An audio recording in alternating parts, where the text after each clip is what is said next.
Hi there. Let's talk about prefix, suffix and affix. What is a prefix? যখন একটা root ওয়ার্ডের আগে আমরা একটা মরফিম ইউজ করি এবং মরফিম ইউজ করে ওই ওয়ার্ডটার একটা নতুন মিনিং দাঁড় করাই সেটাকে প্রিফিক্স বলে। ফর এক্সাম্পল, একটা রুট ওয়ার্ড হচ্ছে কাইন্ড। কাইন্ডের আগে যদি আমি ইউএন ইউজ করি তাহলে এটা একটা মরফিম এবং এটাকে একটা প্রিফিক্স বলে এবং এটা দিয়ে একটা নতুন ওয়ার্ড ক্রিয়েট হচ্ছে যেটা হচ্ছে আনকাইন্ড। অ্যান্ড কাইন্ডের পর যদি আমি মরফিম ন্যাস ইউজ করি NESS ন্যাস, এটা একটা সাফিক্স কারণ এটা কাইন্ডের সাথে অ্যাড হয়ে কাইন্ডনেস হবে এবং এটা একটা নতুন ওয়ার্ড।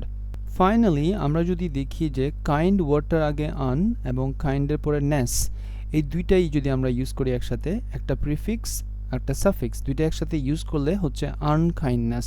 এই আনকাইন্ডনেস যেখানে আমরা প্রিফিক্স এবং সাফিক্স একসাথে ইউজ করে থাকি এটাকে বলা হয় অ্যাফিক্স, এবং আনকাইন্ডনেসও একটা completely new word.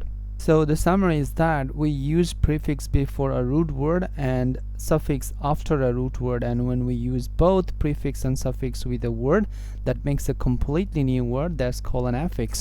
Hope you clearly understand this. Thank you very much for watching and happy learning.